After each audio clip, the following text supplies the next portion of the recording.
pines do not forget, even now, decades since the last scream cracked the air. They lean in the same direction, toward the chapel ruins, toward the lake, toward that goddamn clearing where everything changed. I've spent 12 years in forests like these, 12 years pretending that every bullet in my belt wasn't carved with her name. That every howl in the night didn't sound like an apology I was too much of a coward to say aloud. The world calls me a hunter, some twisted folk hero with a silver gaze and a grim reputation. But what they don't know, what they can't know, is that I'm not chasing monsters, I'm chasing memory, I'm chasing guilt. I'm chasing her, Marla. The wind says her name different now, brittle, like it's afraid of waking something that never really went to sleep. And yet, here I am, back in Silver Pines, the place where we first kissed, first danced, and first bled under the same cursed moon. The cabin we once shared is long gone. All that remains are 4 scorched foundation stones, and the old fireplace still blackened. Still cold, nature tried to take it back. Vines swallowed the corners, moss swallowed the floor, but the earth remembers, so do I. The first night I camped beneath the skeletal pine ridge, no fire, no sound. Just the weight of a silver rifle across my knees, and the rustle of leaves whispering secrets I already know. The moon isn't full yet. Not quite, but it's swollen, hungry. I don't sleep. I see her when I close my eyes, the way she looked before the curse took root, hair like dusk, eyes like the first cold snap. She used to wear this old wool coat with a broken button at the collar. Every winter I promised to fix it. I never did. Funny, the things you carry. The second night, I find the trail, not paw prints. No, these are deeper, heavier. A creature that walks upright, but drags itself when the pain gets too much. I know the gait, I know the hesitation in the stride. She's still fighting it. That gives me hope, that fills me with dread. Hope always leads to blood, near the lake's edge. I find the old tree, lightning split, blackened down the middle like God tried to cauterize a wound and gave up halfway through. It's taller than I remember, or maybe I'm just smaller. Now, at the base, a mound of disturbed earth, fresh, I dig. My fingers hit something cold and metallic. The locket, the one I gave her on our wedding day. A silver oval etched with runes we thought were just folklore. Inside, a photo of us younger. Unscarred, drunk on forever, my hands tremble as I open it. Her face stares back, smiling, before the curse, before the first blood. And that's when I hear it. The howl, long, low, not a challenge, not hunger, grief. The sound wraps around me like a noose, pulls tears I didn't know I had left. I drop the locket, it lands face down in the dirt. She's close, watching. There are rules to hunting werewolves: silver first, fire second. Never track during the waxing moon, never underestimate the human parts still inside them. But no rule ever prepared me for this, because you can't kill something if a part of you still loves it. 12 years ago, I made a choice, a coward's choice. She came home shaking, blood on her sleeves, sobbing into my arms. She didn't know what she'd done. She begged me to chain her, to find a cure, to fix it. But I saw my brother's blood on her nails, and I raised my rifle. She ran before I pulled the trigger, vanished into the woods, barefoot and broken. I told the world she died in a fire. Let them believe I avenged her, played the grieving husband long enough for the story to stick. But she lived. The curse lived. And somewhere in these trees, beneath this cursed sky, she still carries it. The guilt, the pain, and the love I shattered with a single moment of fear. The locket's still warm when I put it back around my neck. Don't speak her name aloud, not yet. The forest is listening, and so is she. The third night, the dreams return. They always start the same. I'm in our cabin, wood crackling in the hearth, her voice humming some half-remembered lullaby. There's a roast in the oven, wine on the table. It's almost normal, but then the light shifts, and she turns toward me. Her face is wrong, not monstrous, just changed, elongated jaw, eyes to bright shadow where her reflection should be. And when she smiles, it's not with teeth, it's with hunger. I wake to the sound of scratching outside the tent. Something was circling. I don't move. The scratching stops, then a breath-long exhaled, just inches from the canvas. When I rip the flap open, rifle raised, there's nothing, just trees, fog, and a single set of tracks leading into the ravine. Bare feet, human size, except the strides too long. I follow them, because of course I do. The ravine is slick with moss and regret. Broken branches snap beneath my boots, echoing like gunshots in the hollow silence. There's something about this place, something wrong in the geometry of it. Like the trees lean away from the center, like they're afraid. At the bottom, I find the coat, her coat, wool, torn, still carrying the scent of pine and old perfume. One button missing, the same one I promised I'd fix. I sink to my knees and press the fabric to my face. It's still warm, still recent, still hers. Then I hear it, a whisper, not a voice, not language, just breath on breath, forming syllables that have no right existing in the human throat. It echoes between the trees, not carried by wind, but something older, something alive. I stand, and I run. I don't sleep that night. Instead, I sit by the fireplace ruins, turning the locket over in my fingers until the hinge wears thin. The moon climbs higher, not full, but close. Close enough that the air feels heavy. Like the sky is holding its breath. She's getting stronger, and so am I. The signs are undeniable now. My nails thicken, my hearing sharpens. Last week, I caught the scent of blood on a raccoon from 50 yards. I haven't eaten cooked meat in months. I can't remember the last time I saw my own breath fog the air. I'm not just chasing her anymore, I'm changing.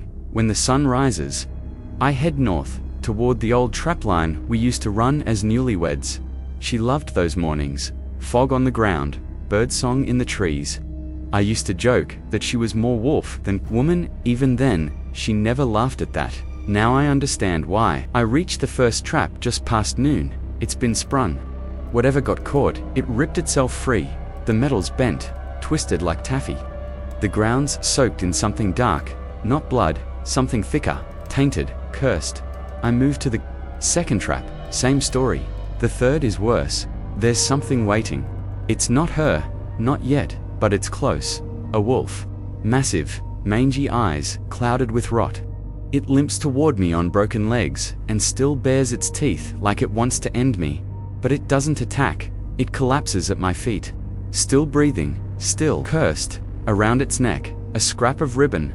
Her ribbon. I raise the rifle, but I don't shoot.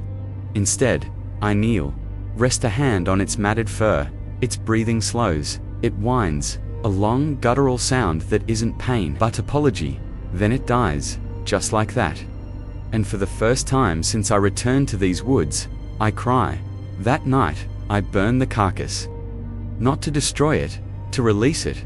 The smoke carries something with it. Maybe memory, maybe forgiveness, maybe nothing, but the trees stand straighter. The silence deepens, the air feels cleaner. For a moment, I let myself believe she watched it too from the shadows. That she saw the mercy in my hands, that she remembers the man I was before, the silver and the screams. When the fire dies down, I see the claw mark. Fresh, deep, carved into the stone beside my bedroll. 3 talons, 1 word. Stay. Not a threat, a command, or maybe a plea. The claw mark on the stone didn't disappear. I checked it at dawn, ran my fingers through the grooves. Still there, still fresh. Whatever left it had talons sharper than my blades, and knew my name without speaking it. Stay. Not the kind of word a beast would carve. Not the kind of word a hunter expects to find in blood and stone. It's been 5 days since I returned to Silver Pines, each one heavier than the last. Each one quieter. The animals are gone. Even the crows keep their distance now. The woods feel paused, like the world is holding its breath, waiting for the final verse in a song it already hates. And inside me, something stirs. It begins with hunger. Not the kind that rumbles in your belly. No, this is older, deeper. It lives behind the ribs, gnawing at marrow. I wake with a craving for raw meat, for blood. I chew a strip of jerky and spit it out before the second bite. My mouth wants something that still twitches. I dismiss it.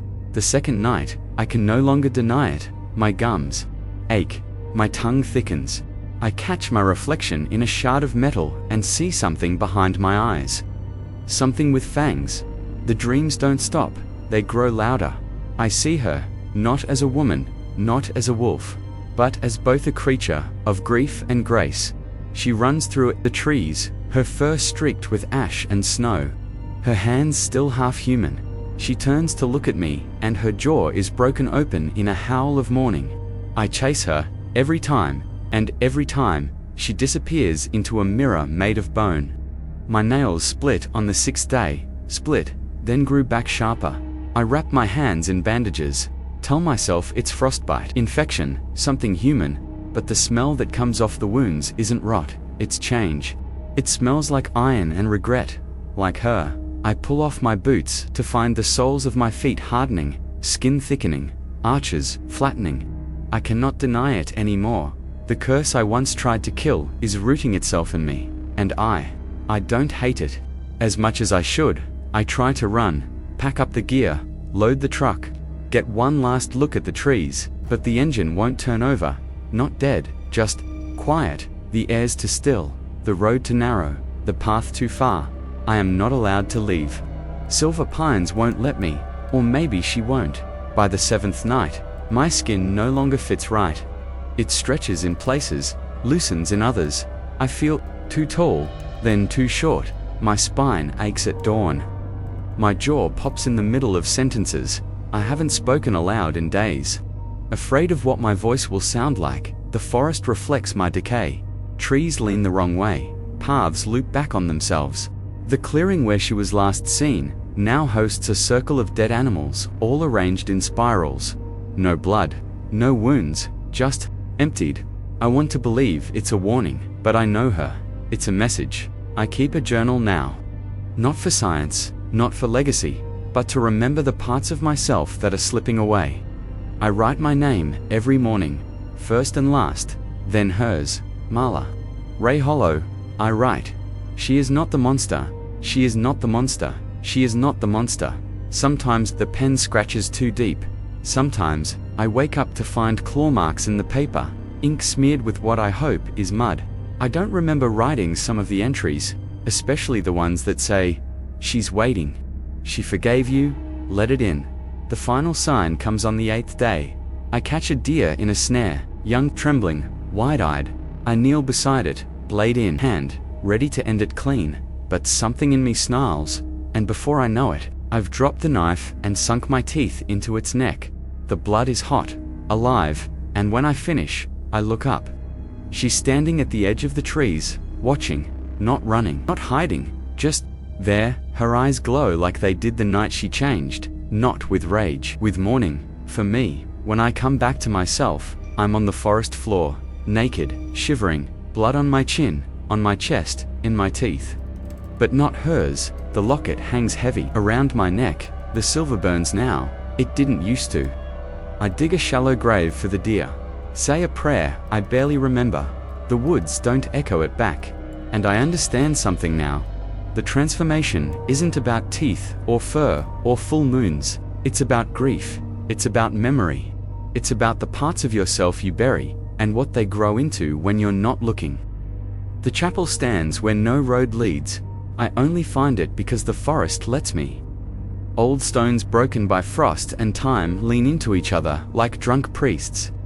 Ivy hangs from shattered beams like vines from a hanged man's neck. The air hums, not with life, but with memory, the kind that waits in the walls, sharpening its teeth on the years. This is where the hunters made their last stand, and where the first betrayal was written in claw marks and lies. I step inside, and the floor groans. Beneath me, not wood, bone, dozens, hundreds, crushed under time. Their names are gone, scrubbed by moss and rot, but their presence lingers. The altar is split clean down the middle. Something struck it once, hard. The mark still glows faintly under moonlight, not from fire, from the glyph carved into its surface. I trace it with my fingers. The shape is older than scripture. A half moon, a bleeding eye, a wolf's jaw open not to bite but to scream, and beneath it the words, "Blood remembers." I pull the locket from my neck. The silver is nearly black now, warped by the heat of my skin. I open it one final time, expecting her photo. But the inside is blank, wiped clean.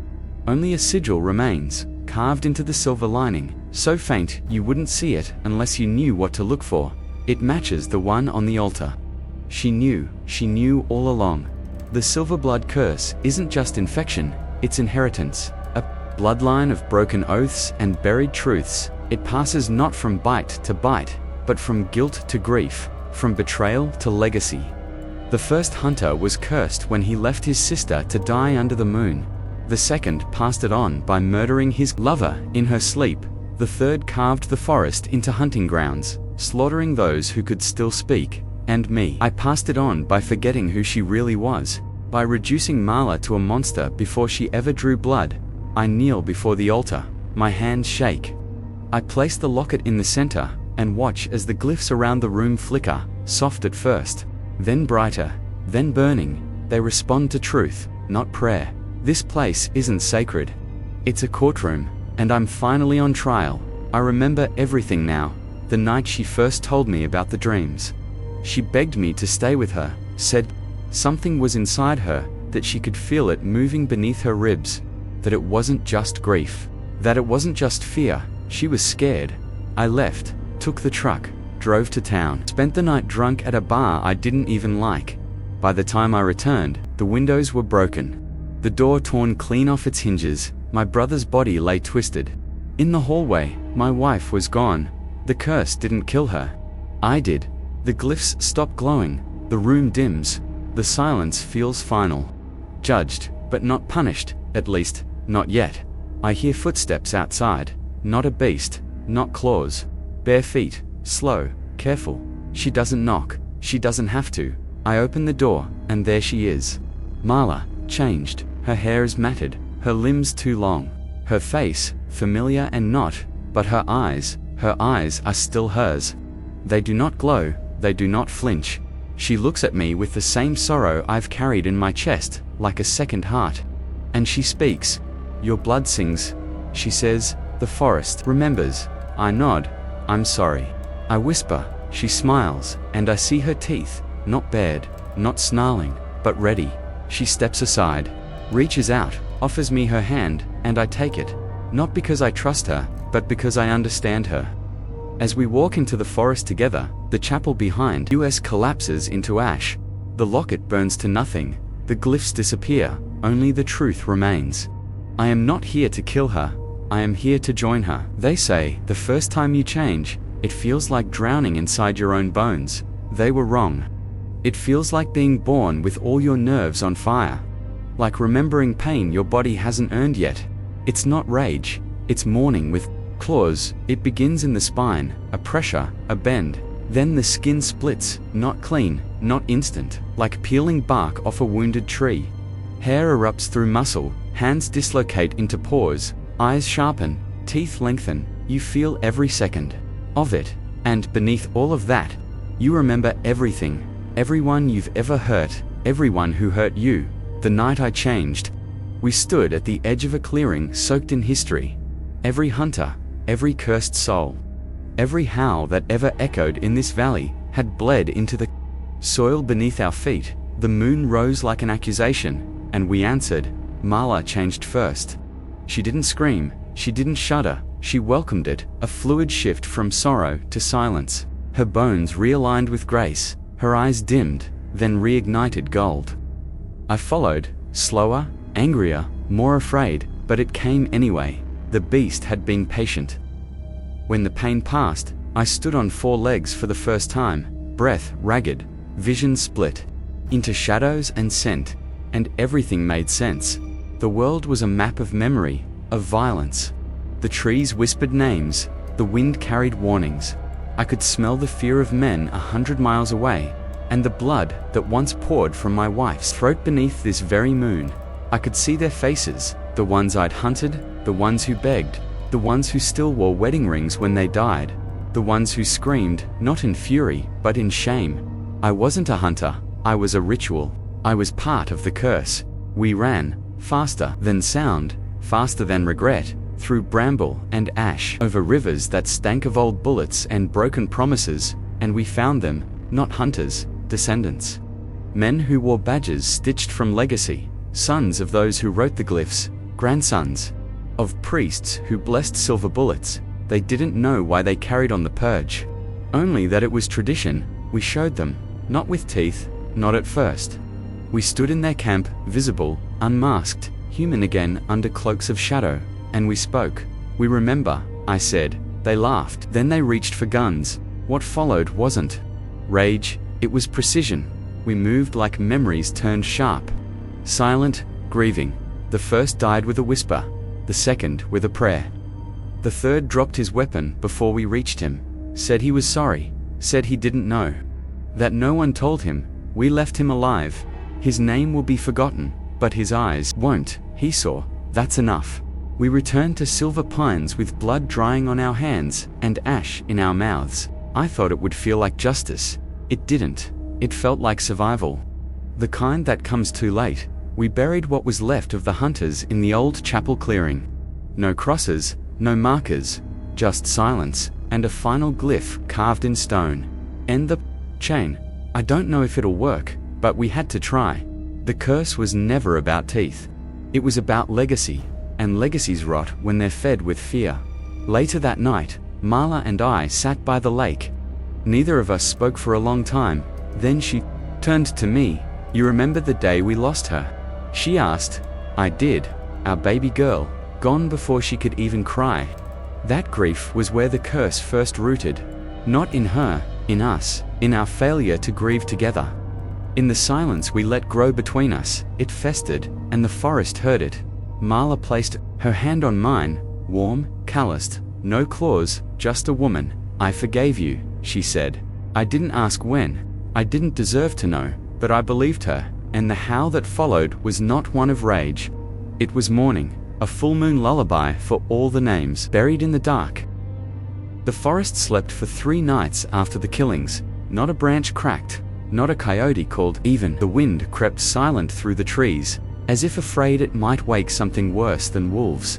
Marla and I didn't speak much. There was nothing left to say. What we'd done, what we'd ended. It was necessary, but necessary doesn't mean clean. It doesn't mean easy. It just means there was no other path left. We weren't hunters anymore, and we weren't monsters. We were something between. A third thing, something old, something rare, something cursed to remember. On the 4th morning, we came to the edge of the woods, where the trees thin out and the world tries to pretend the wilderness doesn't breathe at its doorstep. A gas station, a mailbox, a road that leads to towns that don't believe in what we are. We watched the sunrise through the haze of ash, still clinging to our skin. It felt wrong, beautiful, but wrong, like we didn't belong in the light anymore. But the light kept rising. Marla turned to me. I can keep going, she said. But I won't drag you through it. She meant it. She would walk these woods for 1,000 years if it meant I had a chance to live free. But I'd made my choice. There is no freedom from a truth this old. Only purpose, only witness, only warning. We built a cairn at the edge of the trees, a stack of stones and memory. On the top, I placed my rifle, empty, rusted, useless now. At the base, the last glyph I'd ever carve. If you hear the howl, turn back. No blood, no silver, just words. The most dangerous weapon we ever had. I left my journal behind, wrapped in canvas, buried beneath the roots of the lightning-split tree. Every word of this story, written in shaking hands and clawed fingers. Names, dates, symbols, mistakes. It's all there, for someone, for anyone. Maybe for her, maybe for you. We returned to the ruins one last time. The chapel was gone, no trace of stone or glyph or fire, only wildflowers now, tall, silver swaying in wind that didn't used to reach this deep into the forest. Marla knelt, touched the earth. I think it's over, she said. I wanted to believe her. But I'd heard the curse whisper once too often to trust in endings. I said nothing. That night, we howled together, not out of pain, not out of hunger. Just to say we were still here, that we still remembered, that we still loved, and the forest howled back. Later, when the moon dipped behind the peaks, I stood at the lake where it all began, and stared at my reflection. Not wolf, not man, something else.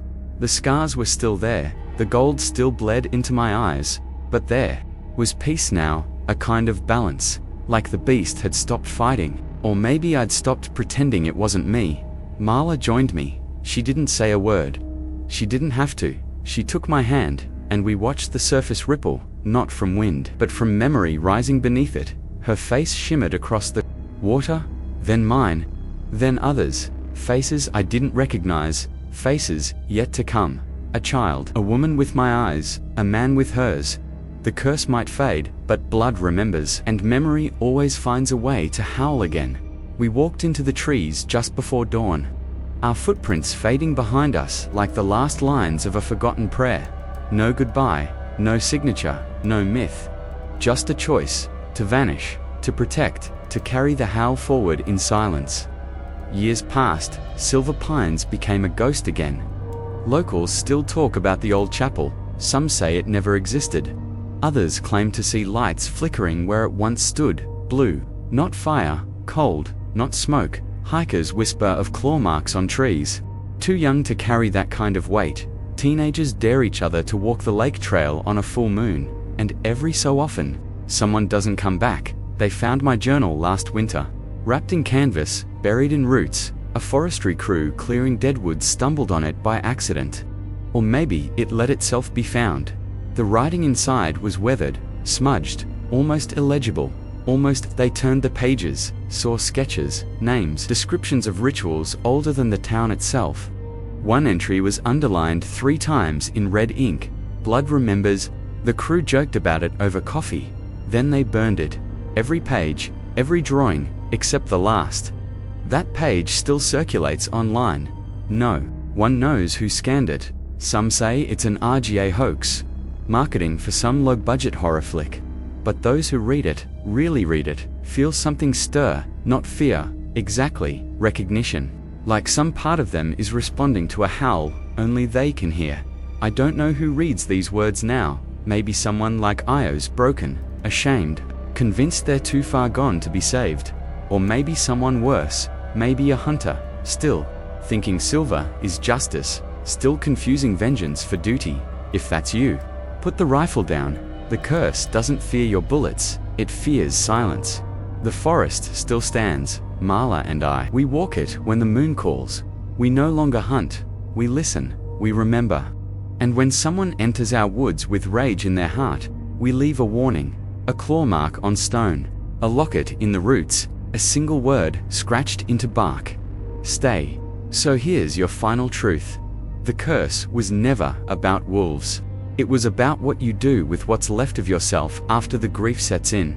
It was about the scream you bury, the love you betray, the promise you break, and how long you're willing to live with the beast that rises afterward. I am not the man I was, not anymore, but I remember him, and I forgive him. That's all the curse ever wanted. That someone, anyone, remember and forgive. The moon rises, the forest sings, and far in the distance, something howls, not in hunger, not in pain, just to say, it's still here. And for those who hunger for more, step deeper into the shadows with our ultimate werewolf horror playlist, linked in the description below. In the world of horror, the scariest things happen when you least expect them, and trust me, you don't want to be left in the dark. Welcome to the darkness.